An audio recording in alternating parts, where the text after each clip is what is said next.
Welcome to this week's episode of Campbell and Jones Meet the Monsters, a podcast where we chart the cinematic legacy of the classic monsters.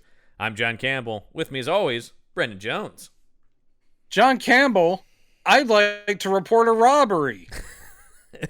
Yes, and what was stolen, sir? Well, this film robbed a great classic of horror literature of all of its tension, suspense, and horror. I mean, I will say this. Brendan, I think we found it. I think this is the most boring movie we've ever watched on here. I'm not going to say it's the worst, but I'm going to say this is probably the most boring. I take back all of my comments about that BBC Count Dracula. That thing is a rip-roaring thrill ride compared to this. I am sort of in agreement. It's definitely in the top 5. I mean, here's the thing. This matches up pretty well if you want to do a nightmare double feature of this and the Christopher Lee Count Dracula. Yeah, I would say both of these things just have no momentum. They are both trying to be faithful, but bring absolutely, because that's the biggest thing I see here. By the way, we're talking about 1977's Terror of Frankenstein or Victor Frankenstein. Who knows how that is decided, which one it's called? Well, all I can say is you guys, I don't think we have to go too far into explaining this one. Everyone knows it. Yeah. It's one of the most famous Swedish-Irish co-productions. I mean, who could forget the wonderful work of Jan Olsen and Olaf Bergstrom? Mm-hmm. Yeah, those guys. And Per Oscarsson. The thing that I'm afraid of with you is I'm afraid this one ticks off your box where you sit there going, anytime it says faithful, it's going to be shit. Well, this one really. It is. It is. I still think, I will still say that faithful does not automatically mean it will be boring. Oh, no. I don't, like I said, I didn't have that opinion prior to watching through these movies. Yeah. It's become the new thing where just based on evidence, I have no choice but to declare when I see faithful, I run from something. If you take these exact same plot elements, which I will say, they're right. This is so far the most faithful to the original novel that we have seen. It is also incredibly boring. But I still think if you took these exact same events, the book itself, you can do totally a creepy, great, heavy movie, foreboding, dread, all that stuff with the exact same story elements. But boy, did they just go dry as toast with this. There's not even a score. It's like they have incidental music that they got off of public domain records, which they drop in here and there that make no sense. Yeah, it's just sporadically used. Yeah, it's a perfect example of truly the only thing they are doing is taking scene by scene the novel. They're doing nothing else. There's no depth to it. There's no character work. There's no tension. There's no attempt at any kind of real filmmaking. The camera's not doing anything. The editing's not doing anything. The performances are pretty sleepy. It's just, really, I struggled through 92 minutes. I know, and I'm right there with you, man. This was a hard watch. And I don't want to spoil the ending of our podcast, but we will not be recommending it. No. Well, can I point you to someone who did recommend this? Yes. Legendary film critic Leonard Maltin from his Leonard Maltin's movie and video guide gave this thing 3 stars, and he said, literate, well-made adaptation of the classic story. First sentence, already disagree with him. Well made. I know, literate I go with. Yeah. Definitely worth a look for horror buffs. This is the most faithful of all film versions of the novel. Sure, Leonard, but it's one of those things where you go great. And but is it any good? Yeah. Is it a good watch? Yeah. It is not. No. Well, here's the thing that always seems to me, it always seems like the people who have no money are trying to faithfully make these things. It always seems like we have nothing. Let's go faithful to the novel. And you're like... Budget really shows here, too. This is... Well, Except for, of course, when they go on ice floes. I have a feeling that since so many of these people are Swiss and many of the locations are, it's like, oh, they actually got on ice floes. I will say that is actually one of the only things I like about this is because they shot it in Sweden. Is that right? This is and a couple of scenes in Ireland. Yeah. The backgrounds and stuff are different and interesting. I like the snowy settings. I like the ice flows. That's all cool. But that is the faintest compliment I can give this thing, which is, they were near snow and ice, so it made it interesting to look at in places.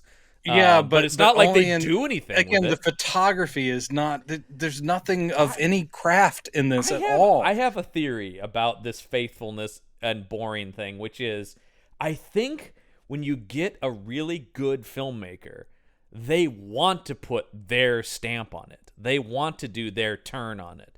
Then when you have somebody with no vision, they're like, hey, let's do the book. Let's try to really be faithful.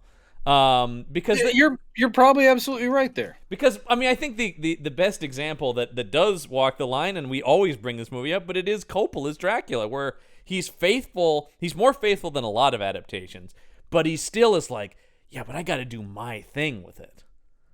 Well, he also I think one of the reasons it was a big success was not because it was faithful, because most people don't care. I do, but most people don't. Right. It was that he put his own stamp on it, and it's also because he decided to heighten. Yeah. He wanted it to not be a drowsy BBC production of a literary classic. It is wild and exciting and scary and sexy. But when you cut to Mary Shelley's Frankenstein, which we will also be talking about around the same time, a movie I have not seen in a long time, but that is one that I will give this Kenneth Branagh this. He did the same thing. He's like, I will try to be as faithful as I can. Yeah.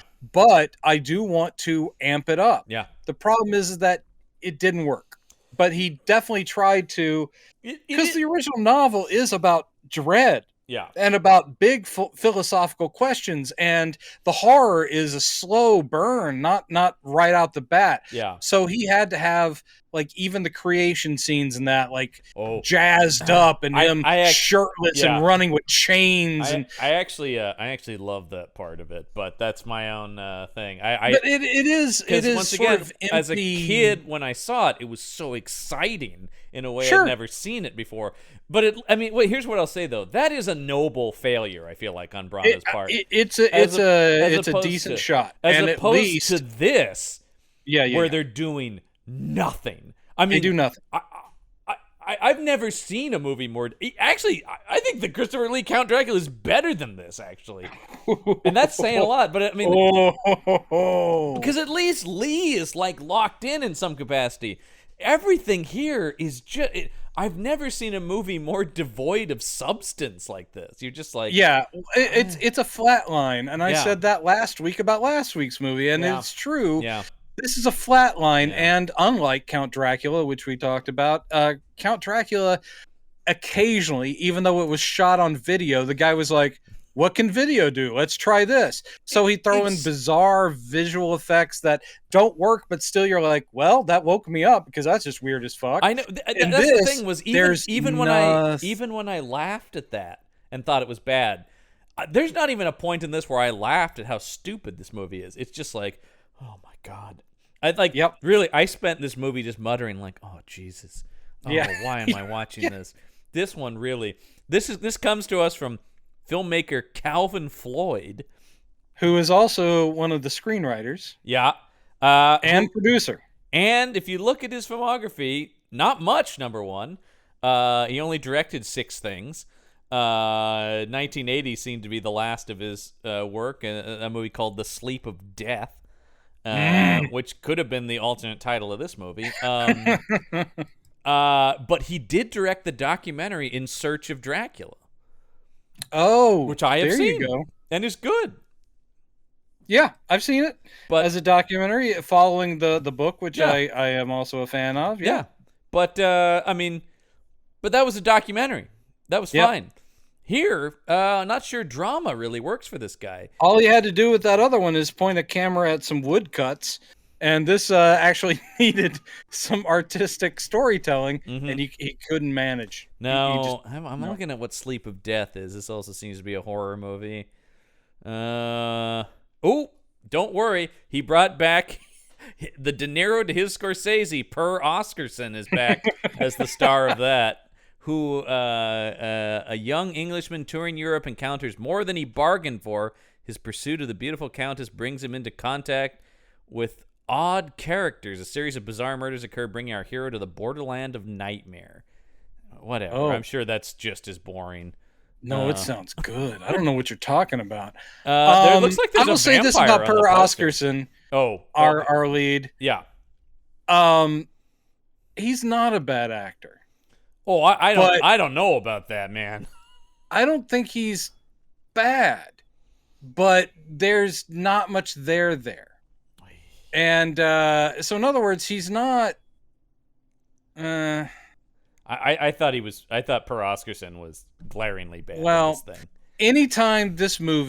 Anytime that it required some sort of big reaction, as in the terror of that thing that I made. Oh no! Wait! Corpses.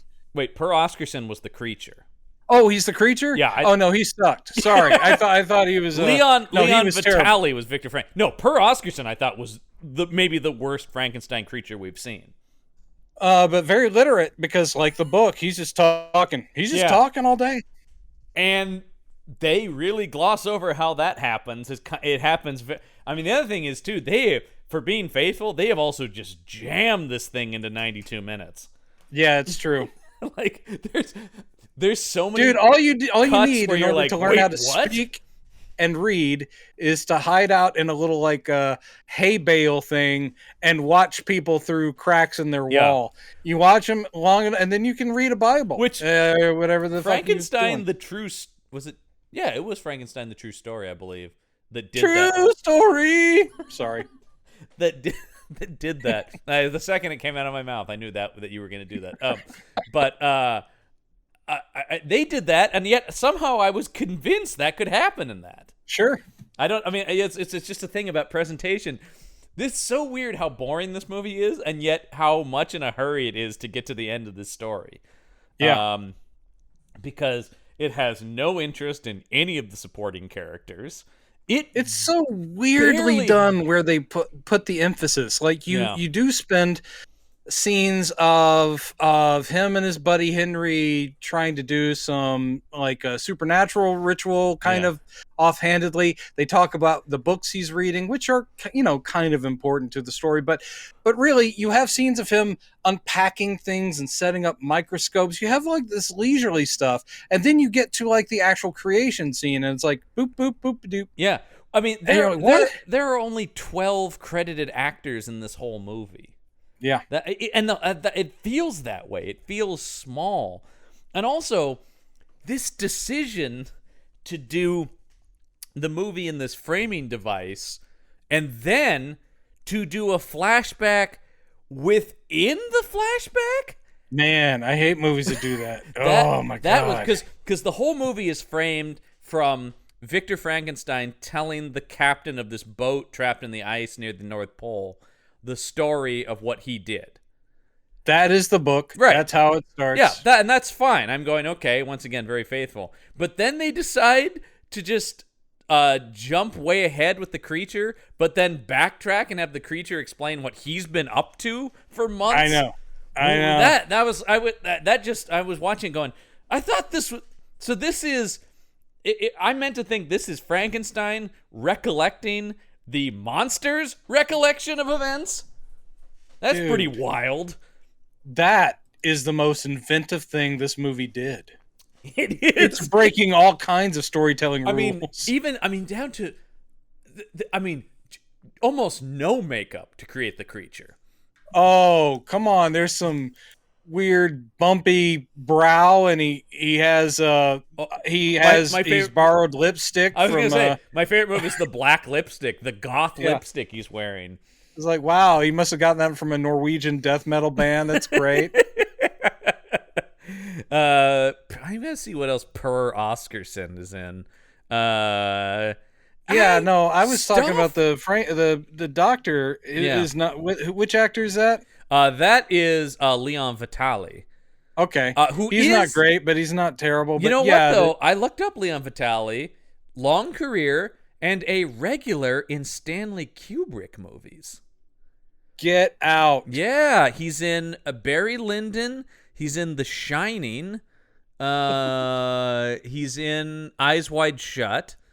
Holy fuck! Yeah, so he's in at least 3 Kubrick. He's a weird looking dude, and yet I can't picture him in any of those films. What does he play in The Shining? Does it say? Let's see. I'm sorry. He worked on The Shining. Oh, that's where you go. I think he's a friend.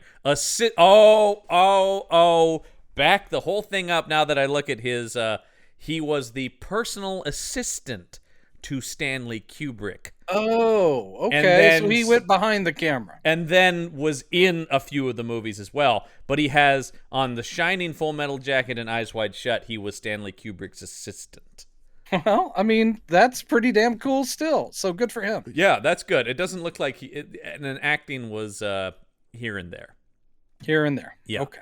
Apparently he makes a brief appearance at some point in The Shining, it says here. I don't. He's probably one of the ghosts or somebody. Yeah, well, like he's one of the hooded people. He plays Red Cloak in Eyes Wide Shut. So Oh yes, Red Cloak. Yeah, I mean, I read that and I go, I went as Red Cloak this Halloween. He played the apothecary in the 2013 version of Romeo and Juliet. You're like, yeah, great, okay, sure. Okay. Yeah, I never saw that one with Haley Steinfeld, who I like quite a bit. I did not. But also, I just don't tend to watch Romeo and Juliet adaptations because I usually find them boring. Well, you know how it's going to end, and you're very sensitive, and you don't want the tears just to start going. It's too much, man. I cannot handle it. So Leon Vitali, those young lovers, they deserved a chance. And then Per Oscarsson continued to act in Sweden for a long time here, and it looks like the most famous thing he was in that I have seen as well is he is in the girl who played with fire. The movie version of that from Sweden, which those were all solid. I like those adaptations of those books. Those are great. Yeah. He was in it didn't look like he has a very big part in it, but he was in it. Anyway, Leon Vitali, I think Leon Vitali is miscast more than anything as Victor Frankenstein. Bad choice. Yeah.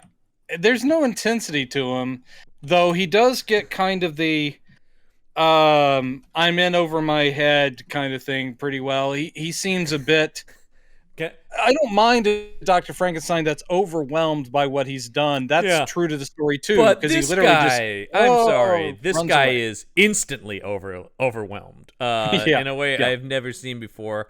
I don't even need to talk about this poster. It looks like they have a Swedish poster here where it's called Victor Frankenstein. That's kind of interesting. We can take a look at it here. Do you see what I'm talking about? The one with it's got the slat with his eyes looking through. Yeah. I can't read the tagline, and then it's just got pictures from the movie and this random chain that's just hanging. Well, it says a lot, that chain. If you really think about it, we're all chained, aren't we? Oh my God. You just blew the lid off that. That's amazing. I didn't even think of it in those terms. It's not. And there's one English tagline here listed on the IMDb, which is "True terror can be created." I'm sorry, that promises a movie this film does not deliver at all, because there's no terror. There's no tension. There's not once, not ever. There's not even. And look, most of these older things we watch don't scare me, but there's at least an attempt to create a mood, an atmosphere, an eeriness, a tension, as you say. This, my God, I agree with whatever the IMDb user review that just titled their review "The Cure for Insomnia," because really, I did have to struggle to stay awake through parts of this thing. No, it's absolutely true. There is no hook to keep you going with this. No, it's one of those things where you go with a lot of these, like we're saying, is I don't even know how to describe this one to people, because some of them you go It's the one where James Mason turned into a blackened skeleton. There's no moment that stands out in this thing. No, there was only one moment for me of laugh, but it was half-hearted, and it was because I was very close to the end of the movie, and I just was bored out of my mind. Oh, I think that I know. One moment struck me as funny. It might be the same one that struck me as funny too. I guess let's go through the movie. I do have the fewest number of notes I think I've ever written for anything on this. Yeah, this is literally by the book. Yeah. Connect the dots, Frankenstein the novel. Yeah. So yeah, we start with Victor Frankenstein sort of near death, trudging through the snow, but he gets taken in by this captain of this boat that's stuck in the ice. And they're talking a lot about the North Pole, which is like, that's great, man. This dialogue needs to be here. Oh, didn't you get the point of it, though?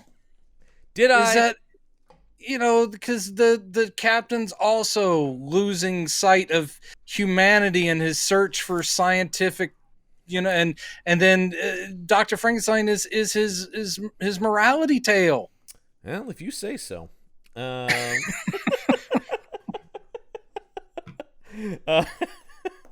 No, don't you get it at the end when the captain says, "No, we're not going to keep going to try and find the pole"? I follow all that, but I don't think it lands. Much like everything in this movie, it lands in no way. It's very true. The whole movie is just like, no, I see what you're doing, movie. I just don't care. Like, no, you don't have to explain it. Yeah, I got it. I get it. I just don't care. I see here. So then the captain is outside and he sees a big dude on an ice dog sled. Yeah, and he's like, "Man, I just had the craziest illusion about a giant riding a sled pulled by dogs." And Victor Frankenstein's like, "What?" Wait, hang on. I have to back it up because that was too excited for this guy's performance. He was like, "What?" That was no illusion. That's the man I'm looking for. He goes, "What direction was he going?" Yeah. Because I need to follow him. That's who I've been after. Leon Vitali. My God. I will say that his chain of Italian restaurants is really good. Vitali's. Welcome to Vitali's. Yeah. You may know me as a Dr. Frankenstein. Only in the one movie, but still. By the way, gave up successful and highly promising acting career to become Stanley Kubrick's personal assistant. Successful and highly promising.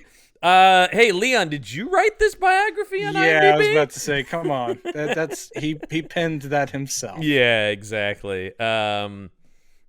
Apparently he was very upset about that documentary Room 237 that was out a few years ago too. He didn't like what they said about all the conspiracy theories. Because it's all gibber. By the way, Leon Vitali, that's not his name. I'm looking right here. He was born Alfred Leon. Well, then I will never go back to his restaurant. I'm just saying, like the whole Leon Vitali bullshit. This guy was just some British dude. And he like his lasagna, but I'm not going back. He clearly wanted to make himself sound more exotic. Leon Vitali. Okay. Anyway, yeah, so he's there and he's like, well, hey man, let me tell you my story about how I got to this crazy place, all right? But it ain't for the faint of heart. And then he just pulls out literally a paperback copy of Frankenstein by Mary Shelley. He might as well have. It would have been a better movie.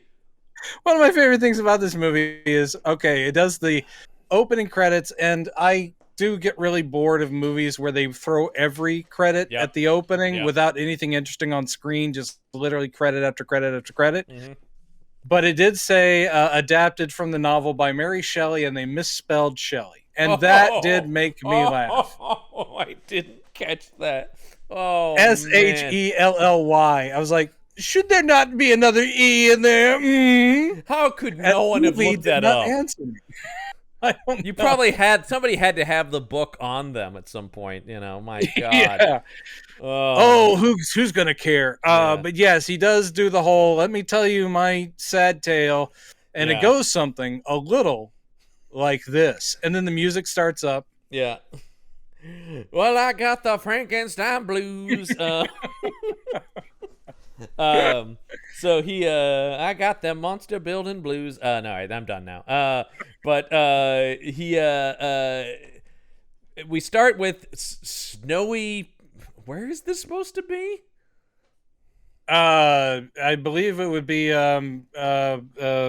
where he starts in. Is it Ingstad?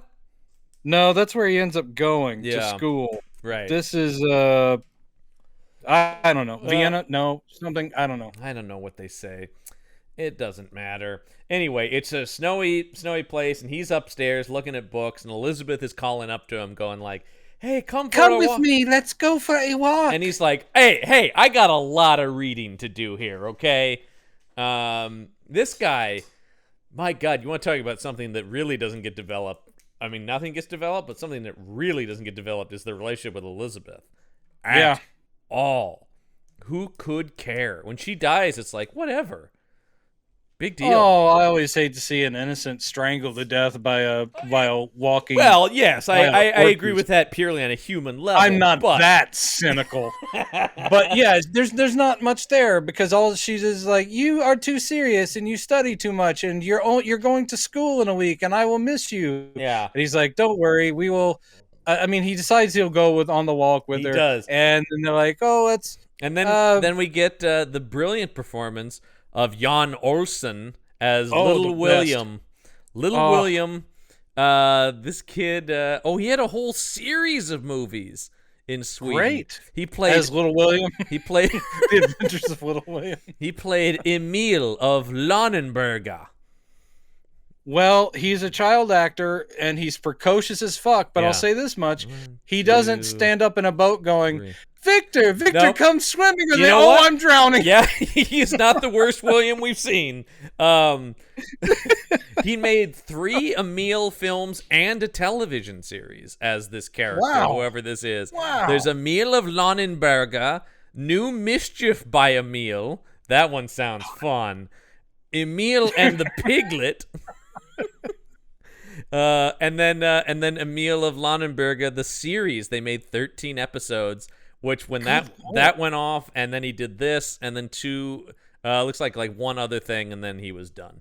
Well, it's because puberty hit, and then no one wanted anything to do with him anymore. Yeah. My favorite of the IMDb's, there's a guy in this movie at the end. It has 2 lines of dialogue. He's the inspector. Oh, yeah, this guy with the unbelievable name of Per Axel Arosinius. That is a sick name. And the reason I know this guy, have you ever seen the movie They Call Her One Eye? Yes. I have, actually. Or A Cruel Picture Thriller. A Cruel Picture. Yeah. That is a notorious cult film. Oh, yes. That is a movie I saw based on the recommendation of Quentin Tarantino. Right, because he stole all the iconography of it. Iconography, huh? Yeah. She has an eye patch. And he plays, I think, the father of that Totsy actress in that movie. So he's kind of a cult dude. This guy's in Hitchcock's Topaz. He was in Topaz. Yeah. How do we call it Topaz? You're so fancy. I can call it whatever the hell I want, man. It's very all true. I know is that Hitchcock took me behind the actual headlines to expose the most explosive spy scandal of this century. So it's a good movie. I don't remember him in it, but he does have a name part, so I assume he has dialogue. Well, I also love Tor Isedal as the carpenter. Yes. Once again, he's got an IMDb photo for an absolute nothing part on this thing. One more bit about Per Axel. We're not even to him because he's at the very last of the movie. But if you look at his trivia, in 1981, he got into a dispute with Swedish taxation authorities about money he never got. Yeah. He protested by setting himself on fire outside their office on March 21st, 1981. He died in the ambulance on the way to the hospital. Shit. He committed suicide by setting himself on fire outside of a Swedish tax office. I can't imagine any amount of money that would lead to me self-immolating. No, and that was a guy that had been in a Hitchcock film, and They Call Her One Eye, and this. Jesus. All right. I know. Well, that's not dark. Since that and much more darker than anything in this film. Not since that one guest star on The Incredible Hulk over on the Green Mile that we found out had died in a hail of bullets from his IMDb have I been this shocked by something from a person's IMDb. Who died in a hail of bullets? I don't even remember. It's just some random day player on The Incredible Hulk, and we looked him up, and he said he died in a hail of bullets. Good Lord. And his killer was eventually brought to justice thanks to unsolved mysteries. Wow. Yeah, it's pretty wild. It actually said cause of death, hail of bullets. That's nuts. Well, that could be a natural phenomenon. I'm thinking maybe a water spout or a heavy wind could have picked up a lot of ammunition. Oh no, the ammunition factory! Oh no, bullet storm! Wait a minute. Come on. Bulletstorm has to be an Action Shelf movie, right? That must Please be. look it up. I'm sure there's a film called Bulletstorm. Bulletstorm. All right. Here's how much we don't want to talk about this. I am looking it up. Bulletstorm. I am sorry to our listeners. Oh, but yeah. Here we go. 2011's Bulletstorm. Oh, it's a video game. Never mind. That's a video game. That means that movie's still, that title is still open for a movie. Yeah, never mind. Hang on, Brendan. We got to stop this now because I got to start writing. Bulletstorm. Oh, dear God. Yeah. Anyway, this movie. Oh, there is this scene. Yeah, what I was going to say, though, is Little William, he wants to go along for the walk, but Frankenstein's father's like, I think Victor and Elizabeth want to be alone. Wink, yeah. Wink, wink.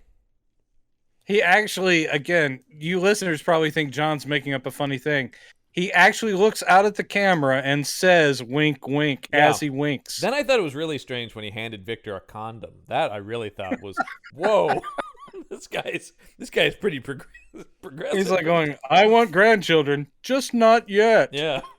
No bastard grandchildren here. To the house of Frankenstein. But not yet. But not yet. Yeah. By the way, the Baron Frankenstein, not a character in this at all. Well, he has a few lines. Yeah, that's what I'm talking about. Yeah. Olaf Bergstrom, who's just credited as Victor's father. They don't even expressly make him a Baron in this. It's true. They never actually call him by any kind of title. The Frankenstein family lineage or its place in society has nothing to do with this movie. No, this is just about this sort of rich, smart kid who goes off to college and immediately gets involved in things beyond God and man. Yeah. And, creates a monster. And so Elizabeth is taking this walk as her last-ditch effort to convince Victor not to go to university. Stay here, marry me. And he's like, but Elizabeth, all the it's books. only like a couple years. It's just a couple years, yeah. Holy shit, dude. Stay here with the gal. It's not like anything else was going on at the time either. I'm just talking about at this time, man, if there's a lady interested, run with that because there's not much else to do.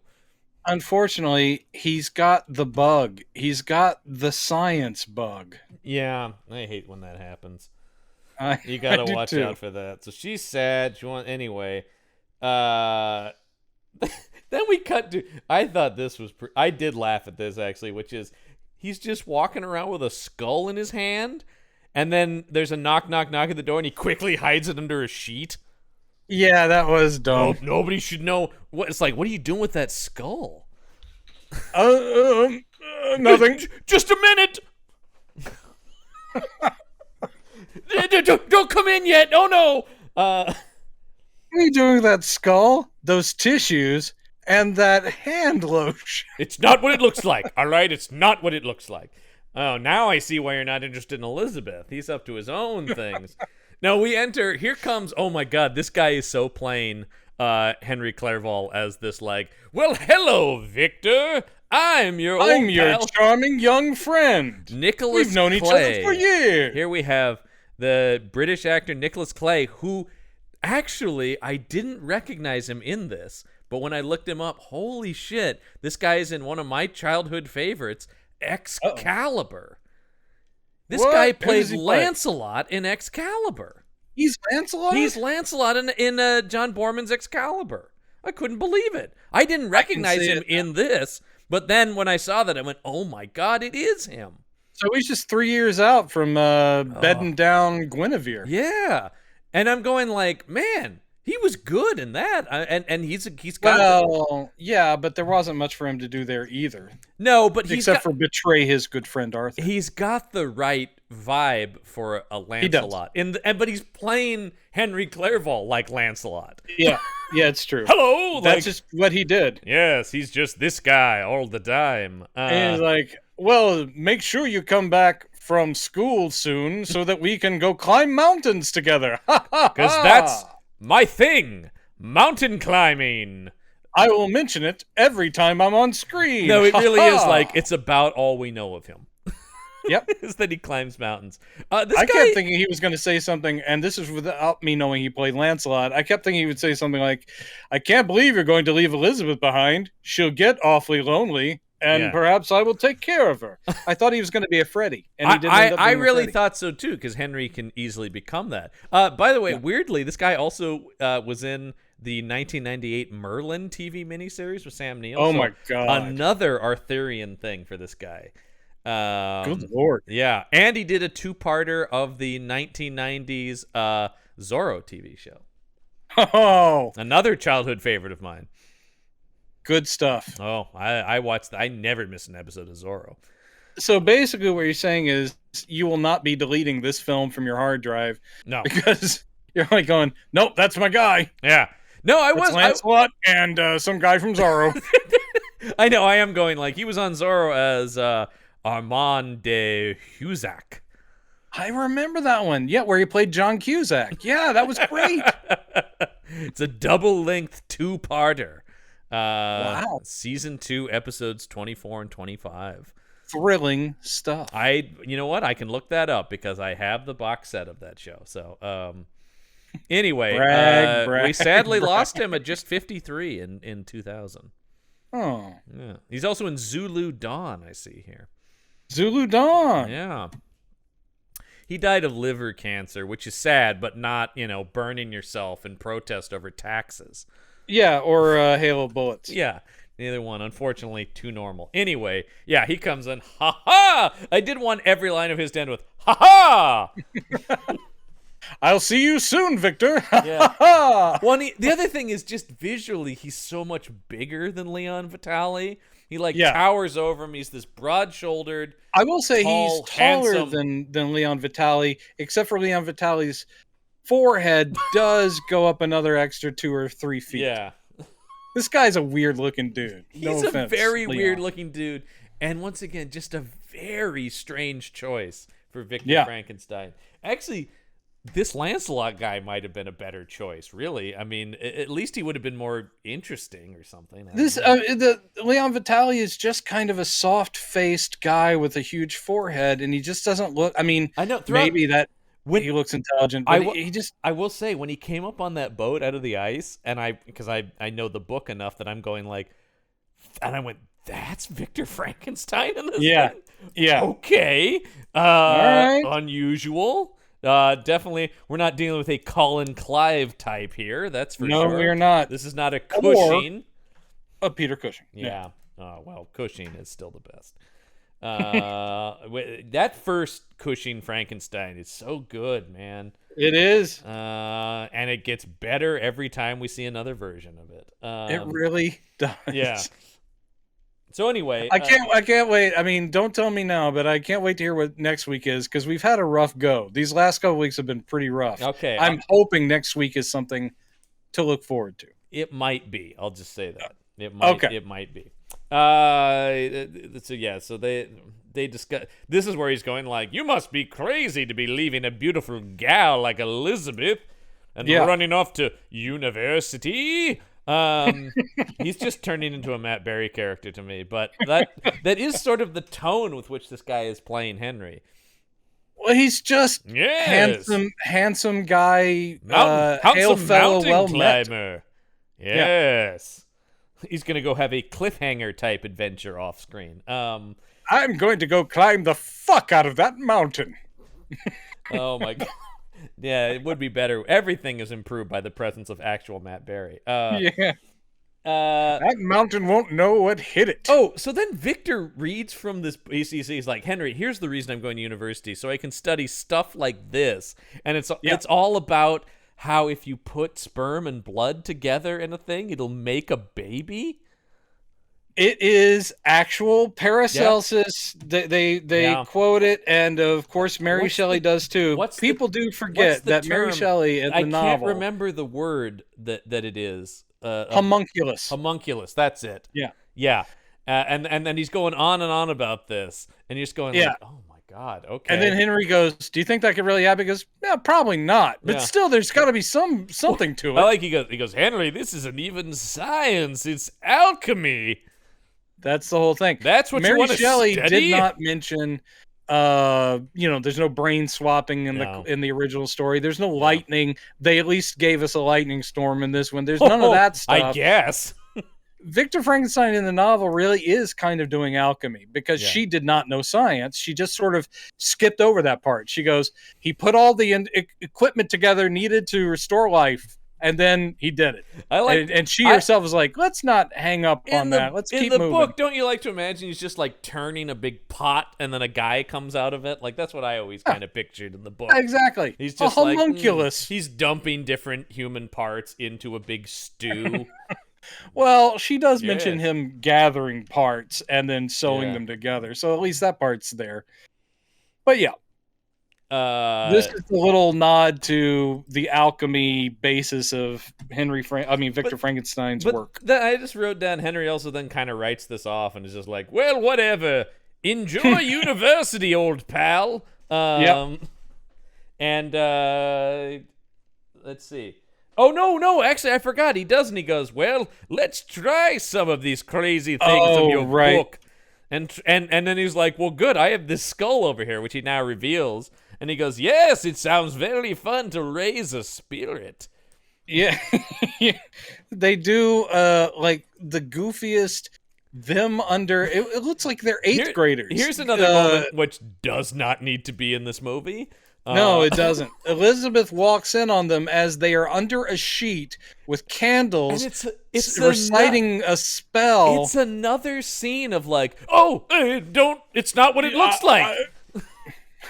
We're just very good friends. Very close, intimate friends. No, but he's we often are under a blanket looking at a skull together. And she's like, I just wish it was sex, actually. That's better than whatever it actually is. Yeah, because I think it is Henry goes, we're raising spirits, Elizabeth. And she's like, oh, you. Yeah. She's not thrown by it. She's like, hey, stupid. Don't do that, okay? Okay. We won't. So silly. Yeah, this is very silly. And then because this movie's just got to get going, Victor is at university talking to the dean. And the dean is like, look, you're a smart kid, Victor, but you're interested in a lot of weird shit. Yeah. And I don't know about that, all right? Look, you want to be a scientist, but you're talking gobbledygook.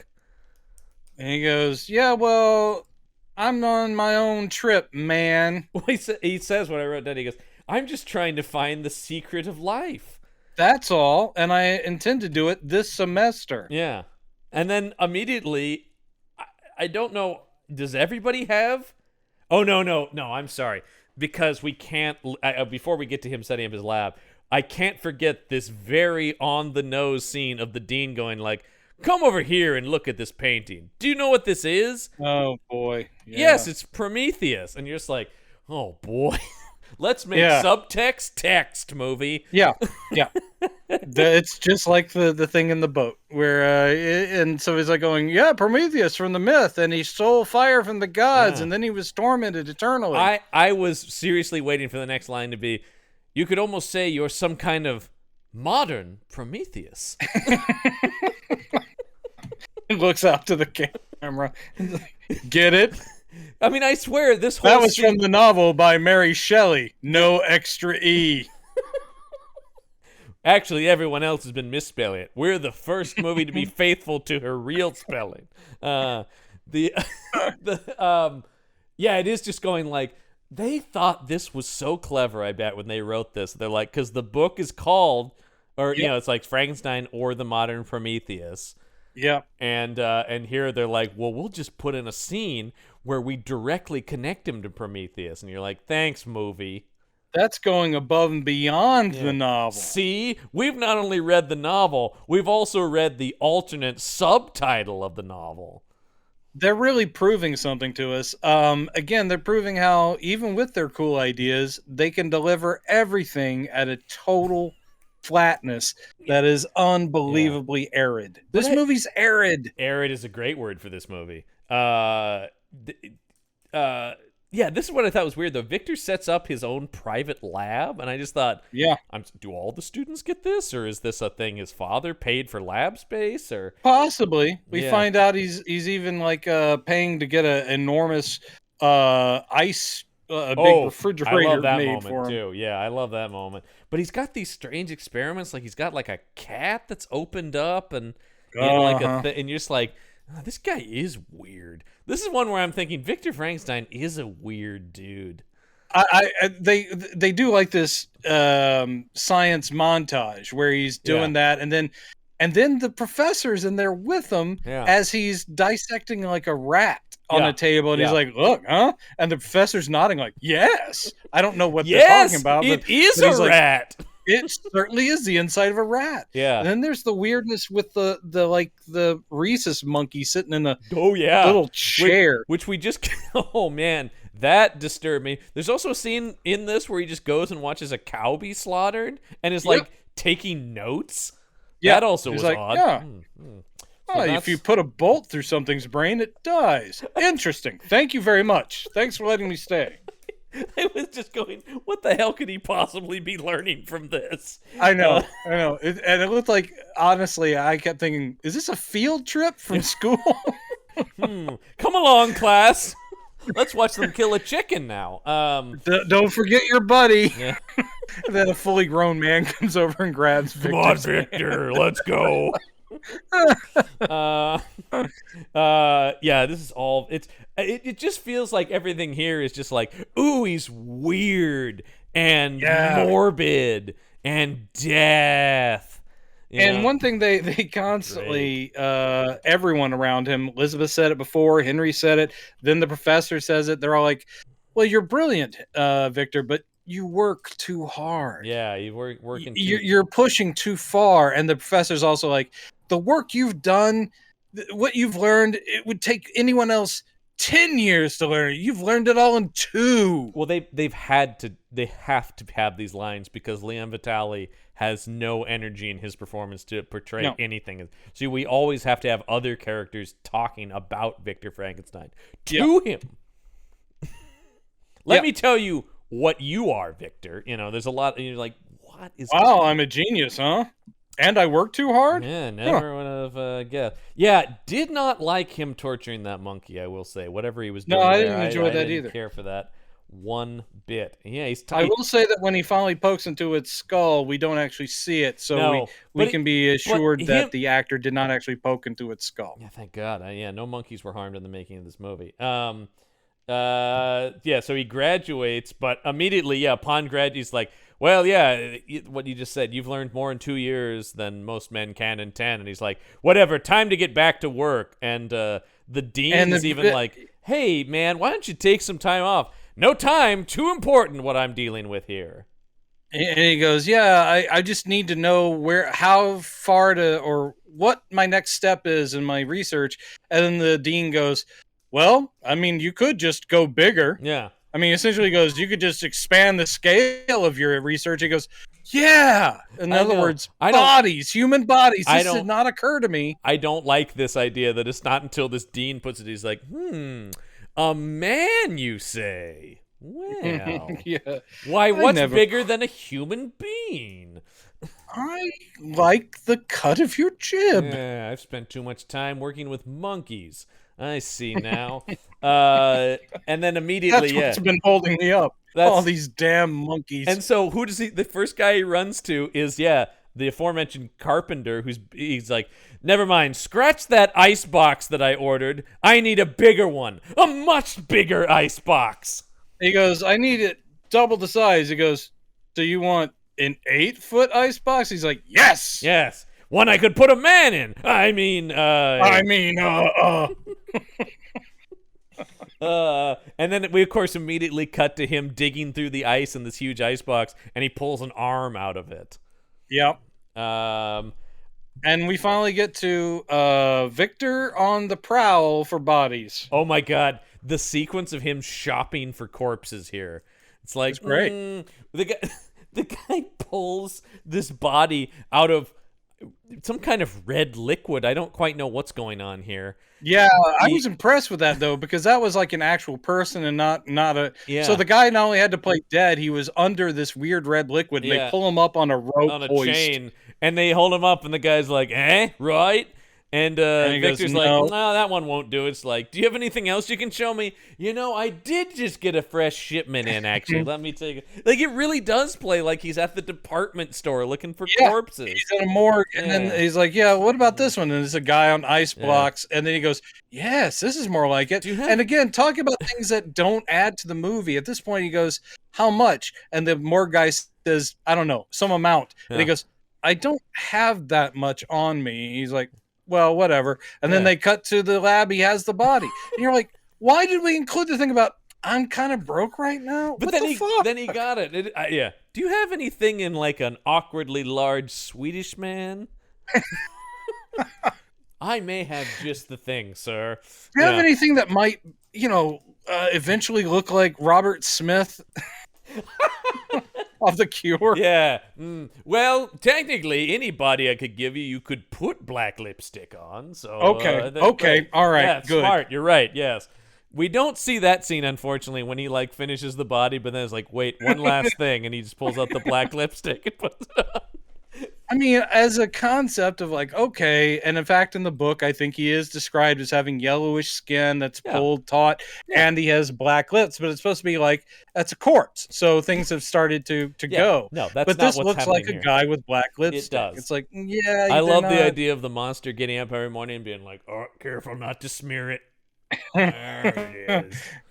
All right, now I'm ready for the day. Playing morbid goth music on his boombox behind him when he's getting ready. This guy is so Swedish. Every line the monster has the thickest Swedish accent, which just I don't think fits. You are my creator. Creator. Yeah, it is a lot of that. Creator is nice. And he's struggling with some of the English on there. I want to have a mate of my own. Yeah. And no, I don't know what I was just doing. I don't care. I was just getting across how goofy it sounded. It's not far off from what this movie is. So then we have the storm going outside, and I'll tell you what an electrical storm this is, because lightning and thunder are crashing constantly. Yeah. I love a movie cue like this where it's like, I've never heard a thunderstorm where it's just thunder, thunder, thunder, thunder constantly. Like, when you did that, I wanted you to end with cats. Because it starts with thunder, thunder, thunder, thunder, cats, thundercats. Ho! Man, I like the scene if this thing just stopped and started playing a Thundercats episode, I would have been so much happier. Oh my god, that would have been great. Mum Ra's in it. Yeah. But this is gonna be a good one. In this thing, did we skip over the bit where he's out practicing kite flying? Oh, because that's right before this too, which I thought, what the hell? And then of course, he's hoisting the kite up, and they are playing while he's doing that. Again, talk about their source music they found on a record somewhere. It's like while he's out running in a field with a kite. The sudden cut to that is like, what? Yeah, oh god. He goes right from pulling an arm out of a thing of ice to flying a kite through a field with this like kids music playing. All I can say is, just talking about this movie is giving me the same headache I had while I watched this movie. Yeah, I know it's bringing back some bad memories here. Got PTSD from this thing. From this movie. So the storm starts, and we don't see any kind of real lightning effects or sparks or anything in this lab. It's very set. It's a set. Yeah, so you just go like, well, that was boring. And then the creature is breathing. Yep. And I gotta say, this is the single worst Frankenstein reaction. There's no, it's alive, I say, or anything like that. He's just like, oh shit, this is bad idea, isn't it? And he runs and hides in his bed. Yep. Oh, what a Victor Frankenstein. I hate to say it, but this is close to the book. In the book, it is very quick. He sees it move. Mm-hmm. He is terrified that it worked. Yeah. And he does not wait around to see what he does. Go out and hide and get drunk. He doesn't run to his bed, I don't think. And basically, it is a thing where he comes back the next morning. He's like, "Oh, thank God, it's gone." Yeah. You know what though? So I understand that once again, faithfulness to the book. Yes. Dramatically interesting, not even remotely. And what's particularly sad is this guy bringing up the covers, like, "Oh no." Yes. It is like, dear. "Oh no. Uh-oh, what did I do? Please don't find me. Yeah. Please don't find me." No, I mean, because it is, once again, okay, yeah, the book did this, and I understand the faithfulness of the book, but pop culture-wise, we do want to see him go mad a little bit, right? We want to see it have this huge effect, even if it is fear, because this fear is not well played either. No, that's another thing. Well shot. Exactly. You could still have him be afraid of what he did, but there's a better way to play this. I'd say that's true of this entire film. Every moment of this story from the novel could be played and presented a million times better. So he runs to his bed, then he peeks back up over his covers, and the creature's like, hey, he goes, Santa? No, the creature's just there going, hey, you know, whatever. Yeah. He's like, oh shit! And so he runs outside now. He's like, oh good, okay, wait, I'm outside now, and the thing's inside. So, and then he falls asleep out in the front yard. Yeah. And then Henry shows up. Yeah, and he's like, good timing. Victor, what are you doing out here, old boy? I came to fetch you back, to take you back to your family and Elizabeth. And he's like, hang on, I need to check on something inside. And he just sort of pokes around inside. He's like, well, no monster here. Yeah, let's go back home. No monster, no foul. Yeah, let's go. Yeah, oh my God. And I just thought, okay, well, this is interesting. So they leave. They go back home. Then we have this idyllic scene in the snow with William and Elizabeth, and you know, as we're recording this, it's the holiday season, so this all of a sudden feels like we're in a Christmas movie. Yes. I thought he was going to be visited by 3 ghosts that night, and he wasn't. Nope, sadly no. Just one big tall dude with black lipstick. So Victor, they're like, Victor, you need to go back inside, because Victor is just wandering the snow and like covered up in a blanket. Weird. Well, it is apparently that it took such an emotional toll on him. He's walking around sort of like an invalid here. Like he's still recovering from the... So they're like, you should go inside, you weird, shambling idiot. Yeah. And then they're William and Elizabeth are chasing each other with snowballs. And it's adorable. It's adorable right up until this monster rolls up on William. Yeah, we don't even know how he found them. Nope. I know. When he showed up here, I said, what? Because this is not like down the street. This is like a country away. Yeah. And he's like, hey, kid, don't be afraid of me. He's like, it's okay. I know I'm ugly, but... And the kid's shrieking, it's a monster, so to quiet the kid up, he smothers him. Yeah, it's another classic thing, though, where it's like, he doesn't look bad enough for me to think monster. I would just think ill man or something. Yes. It wouldn't be like, destroy it.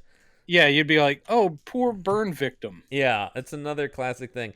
Now, there's a moment when he's got his hand over the kid's mouth and like on the back of his head, and I was really disappointed he didn't go for the neck snap here because it really seemed like he was set up for it. Well, it's actually the physicality of it does look a little bit like because he does do a wrench. I was waiting for the thought crack. We were gonna get like a pop or something, but we didn't. No, so I'm sitting there going, this movie doesn't have the balls to snap a little kid's neck. But it did kill the kid, and that's true to the book. He kills the fuck out of that except kid. for I'm going like, we have skipped so far into this story at this point. Yeah. And Elizabeth finds him, is like, oh no. I mean, she doesn't see the monster. She's like, oh no, what's happened? Oh, he's dead. She screams for Victor, and he goes running. He's there. Yeah, he shows up. And then they're like, oh dear God, this is bad. And so then it cuts to it's William's funeral and her going, yeah, no, the police just don't have anything about who might have done this. And Victor's like, I'll find the killer. I just thought this was funny too, and it probably is true to the period this is set in.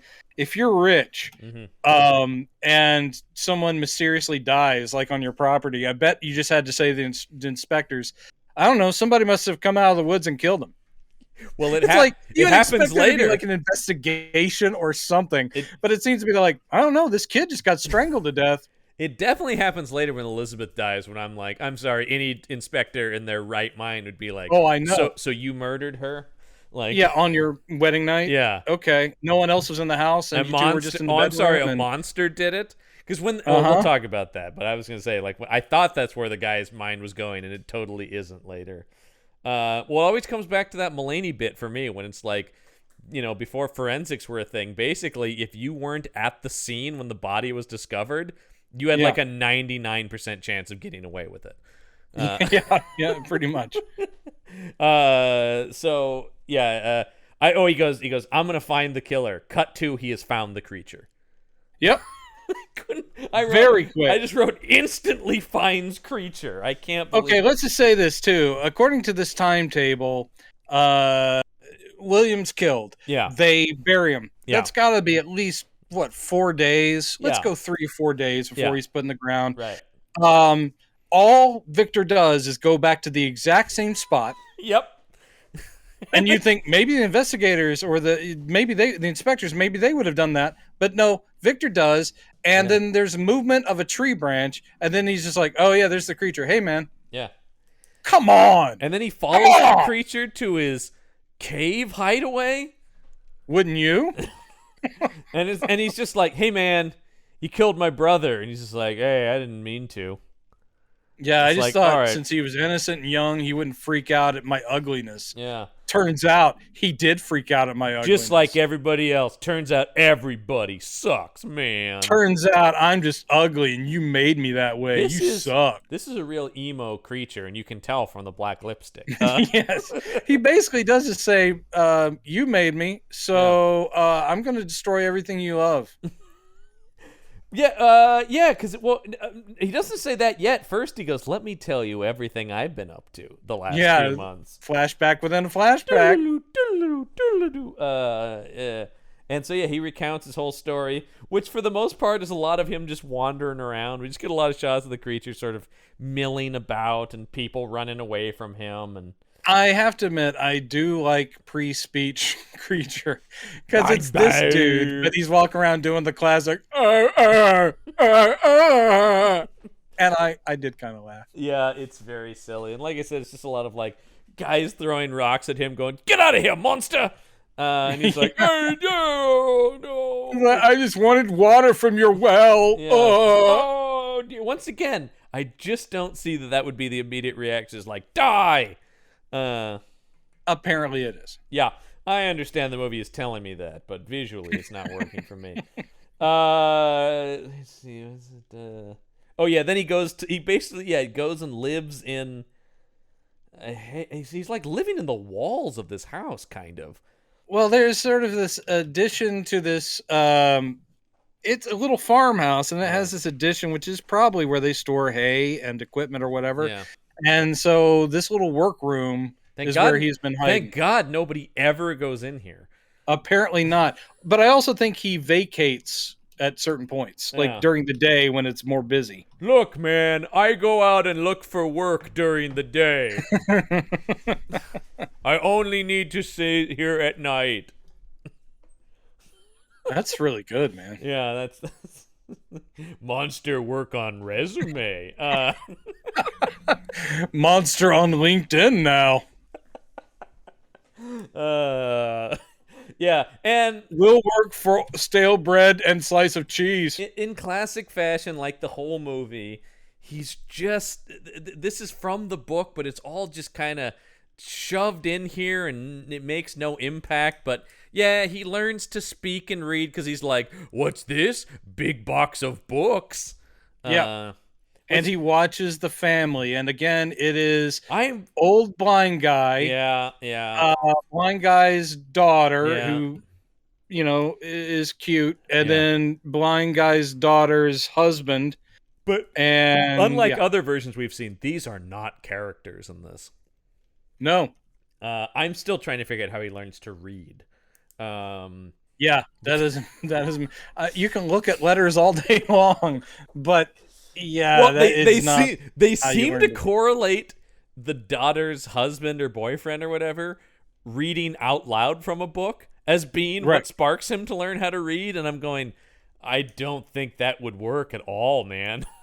The only thing you could do, but you would have to make it implicitly clear, is perhaps there is buried intelligence in his brain from his previous life. We've seen that maybe before. Watching people does bring back those things. Oh, that would be perfectly interesting if you made that expressly clear, though. Yeah. This movie has no interest. It did not. It doesn't have much interest in making a movie. Yeah, I think even calling it a movie is being generous. Pretty much is. This does feel like a stately stage play, a boring stately stage play. Yeah. That has some excellent exterior shots, but still you're like, there is nothing going on. Wake me up in intermission. Exactly. Yeah. Can we drink in here or what? And so then there's a scene where he follows the woman out to this river, and she's looking at herself in the water, and he looks at himself in the water, and he's like, no. But this seems to be like months later. You tell me he never saw his reflection before now? No. And he's like, oh, monster, not this whole time. Monster think he was looker. Me, Benjamin J. Grimm. Hope I get blind girlfriend. Have to settle for blind old man.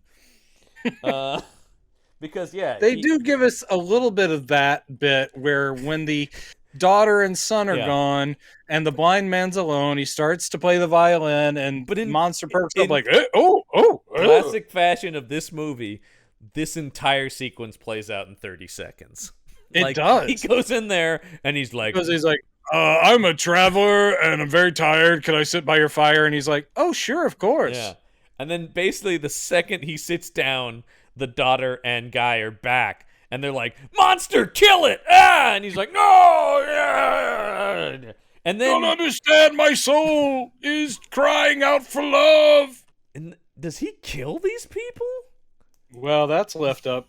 We don't know. He definitely lights their place on fire. Oh no, he doesn't kill them, because we do see them vacate. Like they're running from their own place. That's right. And then he burns their place down.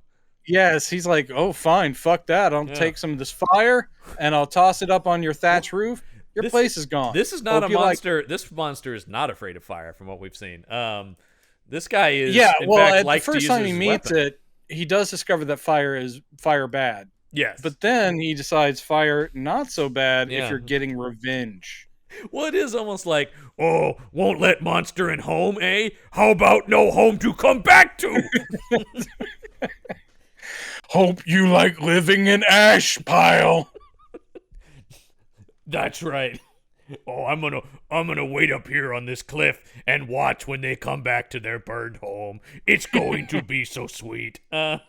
This monster really does. I mean, there are ways and shades you can play Frankenstein's monster, but this one really at no point earns your sympathy even here. This guy is just a prick from start to finish for the most part. He's a prick. Yeah. He's like, I mean, even when he's being like, please, I'm sorry I'm ugly, be my friend.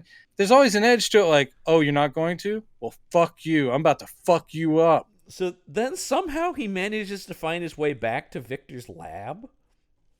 Yeah, I don't. And he I don't starts understand reading that. Victor's journals, and he doesn't care. That could be how he finds out where Castle Frankenstein is or whatever. Maybe, but like he would put that in the journal, or it's like, if lost, return to Victor Frankenstein at this address. Definitely your creator.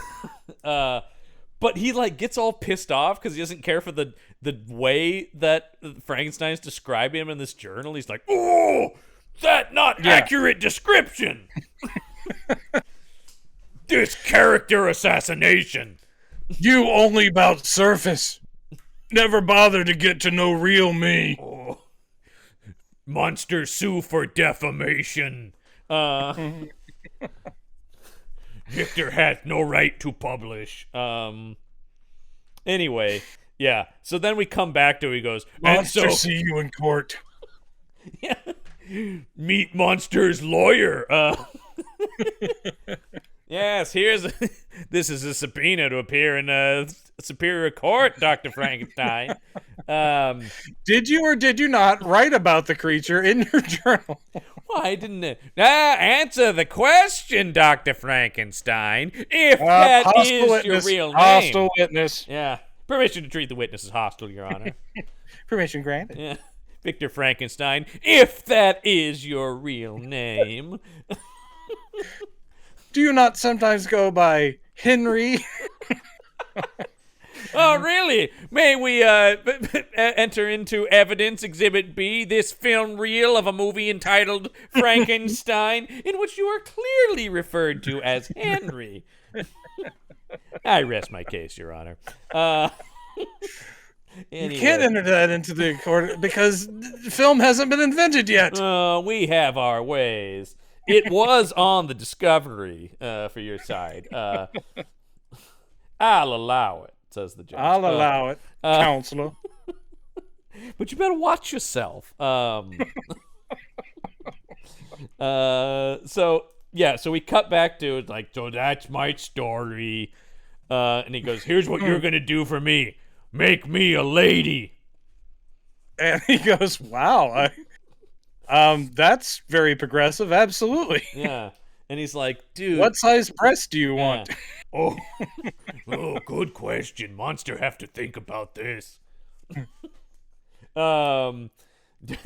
Monster give you drawing, for example, of type of lady he want. And so, yeah, he's like, make me a mate or I'll kill everyone you care about. Yeah, and then Victor basically just goes, yeah, I'll totally do it, but here's the thing. You don't fuck with any of my loved ones. Yeah. And you take your mate far away to a place where you interact with no other human. The monster's just like, okay, yeah, totally can do it. Way cool. Do it. Yeah, that sounds good. Sounds good. Agreed. Get to work. All good points. Start it here. And so once again, for some reason, Victor can't do this here. Once again, he's got to go do it in secret. And so Henry's like, old Victor, I don't understand. You're just about to get married, pal, and now you're taking off to some sort of secret island. By the way, never understood in any version of this why he doesn't just agree to go along the plan and then kill the creature. Like, that seems like the most obvious thing to do, is like, don't upset him. Don't make a point of saying, I'm not going to do this. But then find a way to get rid of this guy. Yeah, I don't know. It always seems to be this, it's usually portrayed as this impulsive thing where he's almost finished. And then he goes, you know what? No. And then he says, because what if you guys mated and created a super race that would take over the earth? And you're like, okay, well, if those were doubts you were having, you could have had them before. Yeah. Pretended to be making her. Yeah. And when he showed up, I don't know, acid bath. Yeah. That worked in one of the movies. It did. We've seen this thing taken out a few different ways. Few different ways. Yeah. Also, fire is very bad, even for the creature. Except for, was it Michael Sarrazin? That guy was indestructible. That guy fell like, fucking mile into the surf and then just gets up and goes, all right. Yeah, I mean, at the end of it, he's still alive, isn't he? Like, the creature's like in the ice, but he's still there. Like, Okay, I'll just keep walking. Indestructible. Yeah, so he's like, well, I guess I'll have to climb that mountain myself, old pal. It's like, you're dead. This is so great. You're dead. This foreshadowing where Victor's like going, okay, but be very careful. Remember, that's a difficult cliff. Remember, climbing a mountain by yourself is dangerous. But only if you're an amateur, not an expert like I am. Certainly nothing bad will ever happen to old me. That's for sure. Like, you're dead. You're so dead. You're gonna die. You're so dead. It's not even funny. Then we get this long sequence where Victor just kind of wanders around this island. He's just kind of walking around until eventually he finds a house full of dead people, and he's like, "Oh shit! Okay, he's just a fucking murderer, isn't he?" Yeah. We don't know who these people are, what they did, but at some point the creature came through and just slaughtered them, apparently. Yeah, we do not know what this is about. And so he goes, look, maybe this was a cut. Maybe there was something else there, and they're like, we have to cut something. It's just so weird, because it's just like him going like, and he's like, dude, I can't finish building this woman for you. I can't bring another murderer into the world, all right? I don't know. Maybe she'll be worse than you even. And he's just like, God damn it, Victor.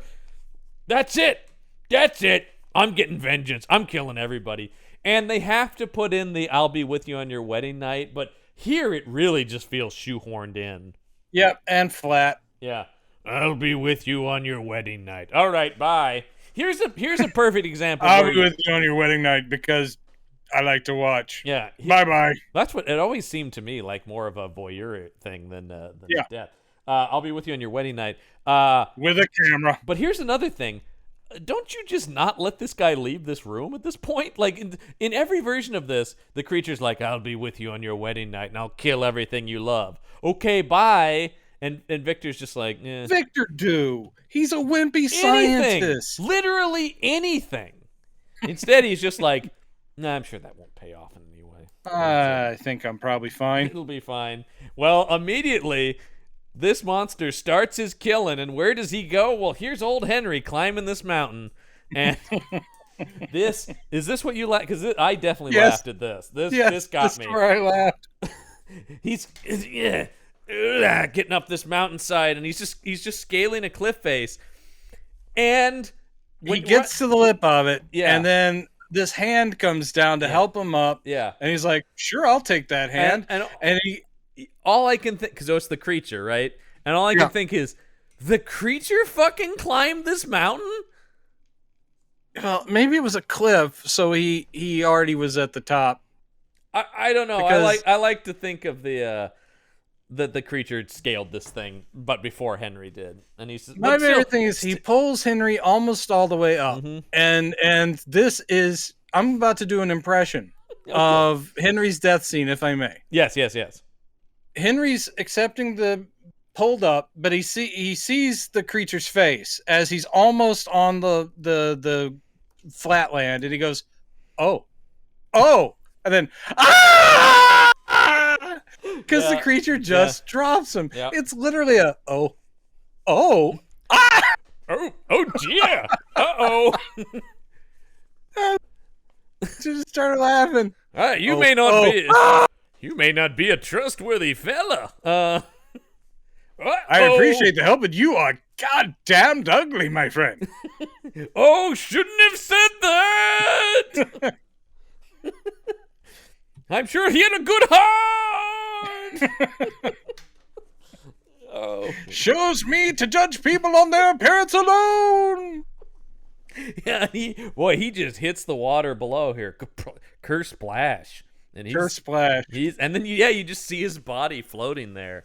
And of course, at that exact moment, I love it. Victor is out and he sees it. He's like, oh shit. He sees the boat picking up the body out of the water. Yeah. Oh god, here we go.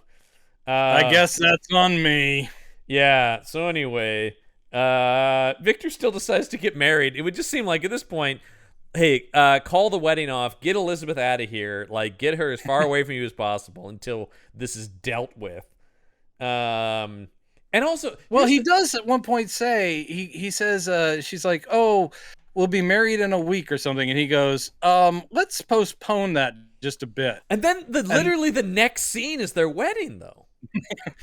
You know what? I can't say no to you. Yeah, it's just it's so weird. And also, here's the thing I don't understand is, look, you're gonna sound crazy if you go to the police and say I built a monster, but couldn't you say, hey, there's some guy after me at the very least, just say, and he's already killed my brother and my best friend, and now he's coming for my wife and I, and then I don't know, put some cops around the house? Well, when they cut to the wedding night, it is literally Victor on the balcony with a gun, looking out, and then he just goes, we're probably fine. Well, and then in classic fashion, he goes, hey, I'm just going to leave you here for a little bit, but I'll be like, what are you doing, you fucking idiot? Yep. But don't worry, he locked the door to the bedroom. Didn't do anything about that window in from outside.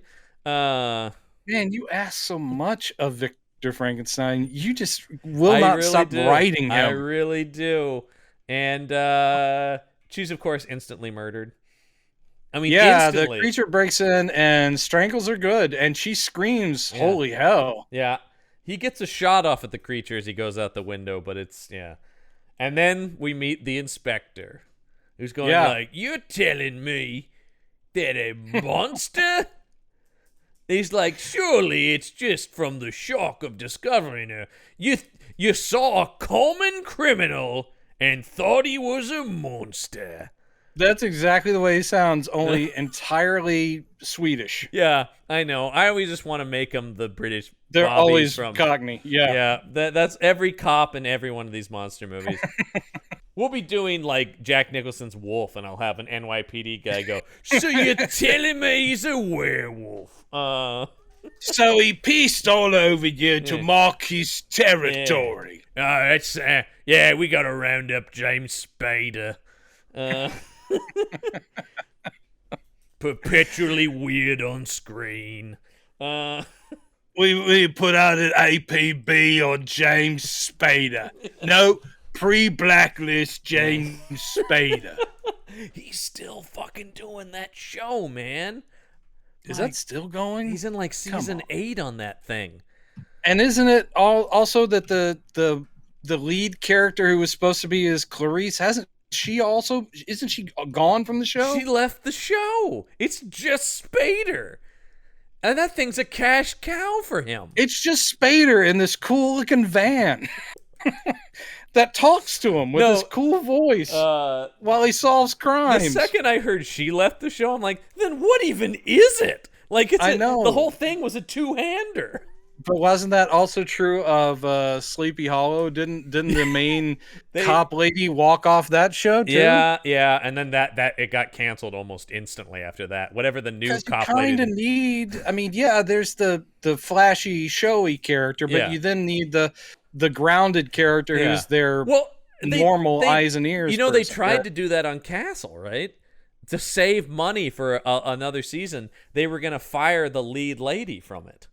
And people just like Castle. But hadn't the characters married at that point? Yeah, but she was gonna go off or something. And it was just like, and then they were just like, you know what? No, forget it. Let's just cancel the show. Yeah, like that's a good call rather than write out the female lead of the show, because they're like, all we need is fill-in. You're like, nah, that's not true. We don't need Valerie Harper for the Harper family. All right, that's one of the strangest moments in the history of television. No. The show was called Valerie. It was called Valerie. Then she left and became the Hogan family. Money. Yeah, and so then it just became the Hogan family. Oh, that's right. Yeah, so weird. And they killed her off. That's pretty great. Yeah, and same thing happened to Roseanne. Yeah.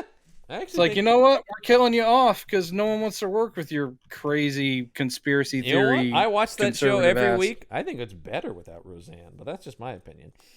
Snap. I didn't watch any of it. Still have not. I'm just saying, I was there for Laurie Metcalf and John Goodman anyway, so nothing changed. Those are the best people in it. They're amazing.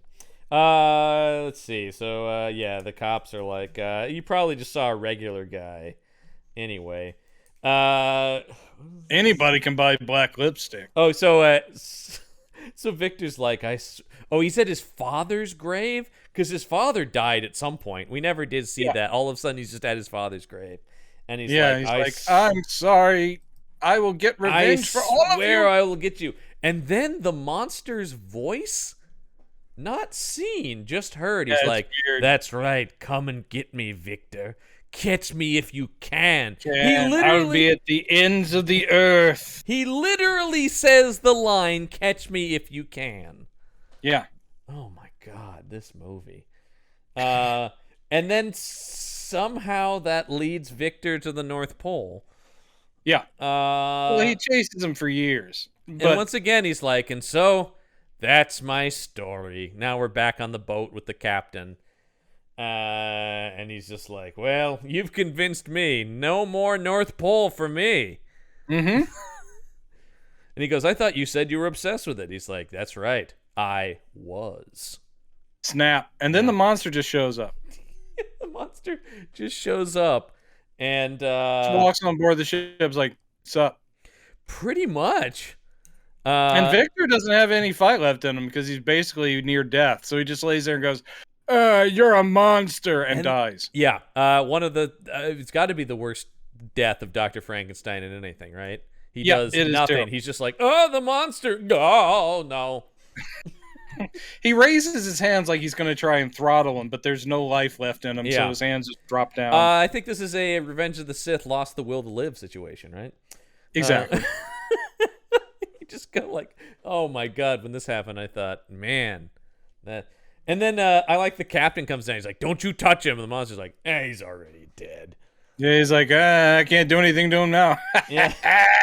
And the captain makes some real ill-fated attempt to stab the creature. The creature kind of knocks him aside, like, knock it off. Yeah. Jeez. And the creature walks off into the ice as it fades to black and credits. Oh, man. What? Are there more credits? Yeah, not much, though. There's only like 30 seconds of credits here.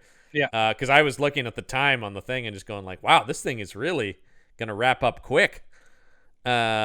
Which it does. He just walks off and you're like, oh, well, that was nothing. That's my review of this movie. It's nothing.